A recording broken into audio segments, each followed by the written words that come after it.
Good afternoon, my Real News Midday TV family. Welcome back to the channel for another news update. And in the news this afternoon, reclassification dispute at PICA referred to Ministry of Finance. A letter has been sent to the Ministry of Finance and the Public Service requesting an urgent meeting to resolve issues with the reclassification exercise at the Passport Immigration and the Citizenship Agency. It was sent by a steering committee following a meeting on Monday involving the National Workers Union, the management, and the worker representatives. The PICA employees are restive over the reclassification exercise after receiving their October salary. Under the reclassification conducted by the Finance Ministry, junior and the senior workers in various departments have been lumped together and placed in the same band regardless of qualification and tenure. NWU General Secretary Granville Valentine said the steering committee proposed several dates for the meeting with the Finance Ministry for the matter to be resolved. So we have suggested 2 p.m. today, 29th of October, and 10 a.m., 1 p.m. on the 30th, which is Wednesday of October.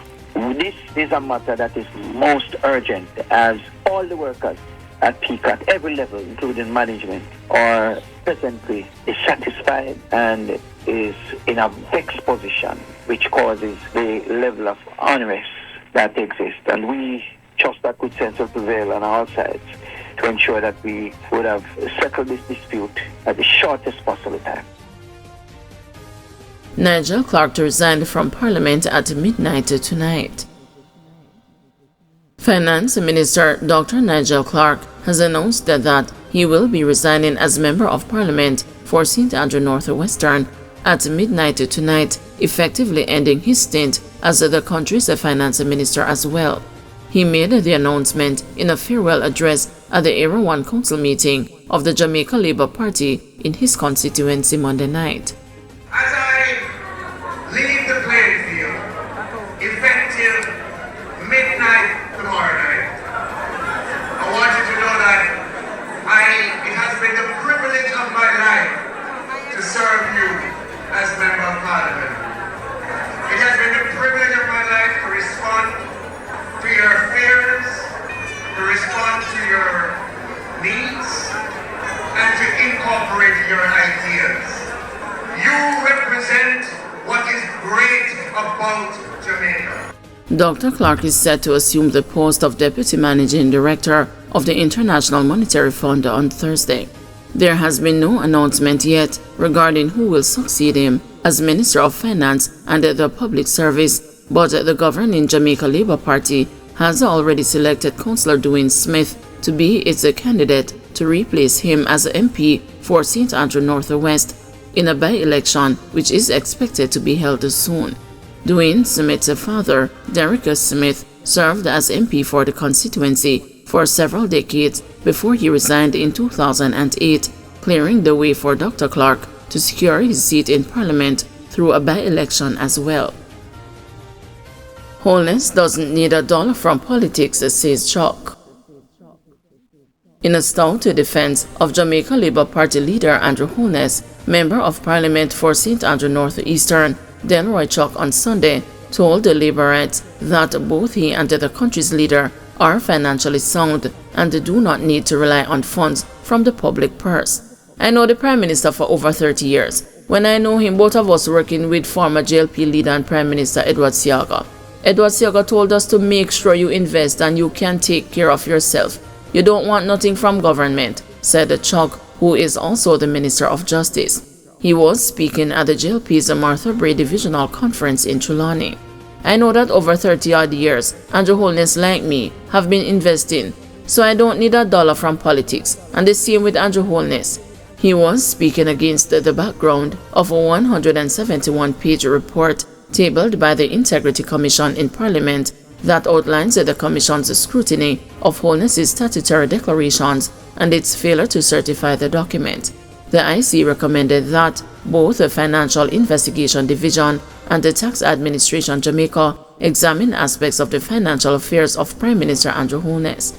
However, it did not refer the Prime Minister for prosecution for failing to declare a number of bank accounts on which his name appeared when he filed his statutory declarations with the Commission for the 2019-2022 period. On Sunday, Chuck staunchly stood up for his party leader.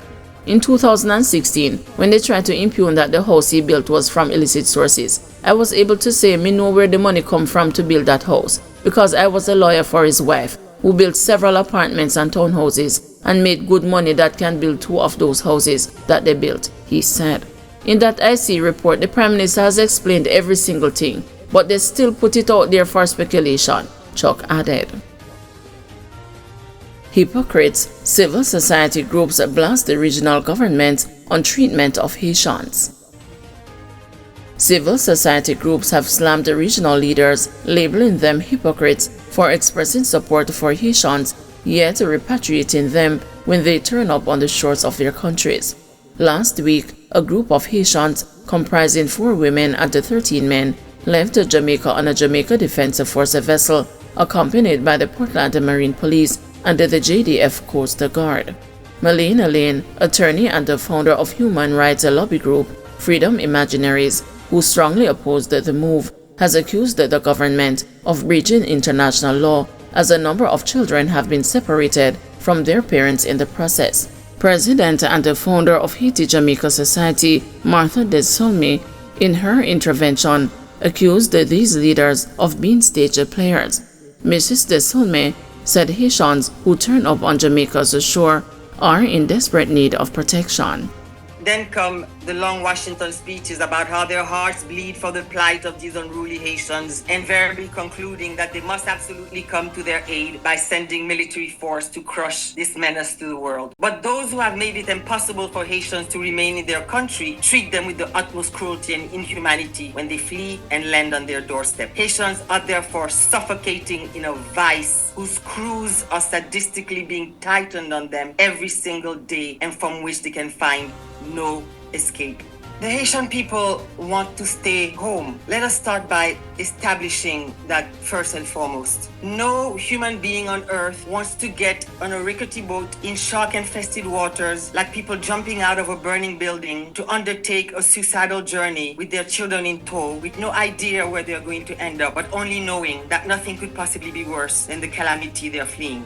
Devon Taylor, president of Jamaica Beach Birthright Environmental Movement, in his comment on the issue, argued that deploying members of the security forces should not be the primary measure used in assisting Haiti.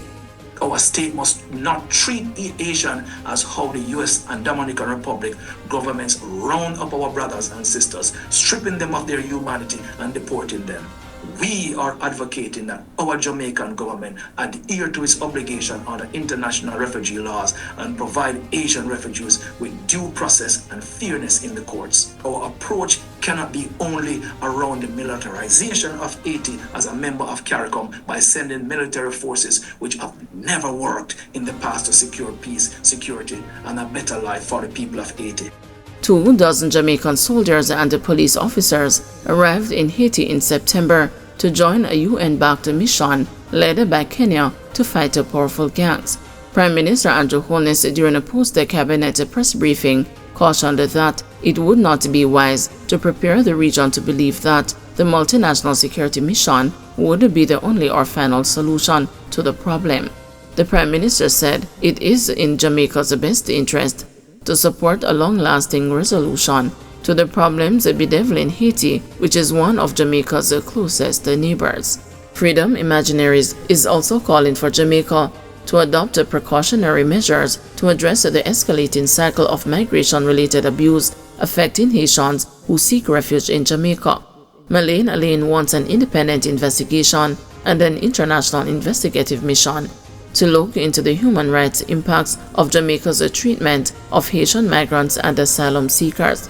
She also wants to see a process of accountability to put an end to abusive practices. What we are seeing are various forms of arbitrary detention, including cases of prolonged detention without charge, awaiting deportation to Haiti. We are also finding detentions in deplorable conditions with a lack of access to adequate medical treatment, putting lives and health and personal integrity at risk. We are finding detentions of pregnant Haitian women in circumstances where they do not have access to adequate prenatal care. And we have even found children as young as 10 months old, infants as young as 10 months old, in filthy police station lockups where they languish for days before being transferred to state care facilities. Guys, thank you for watching. See you this evening at 6 p.m. for another news update.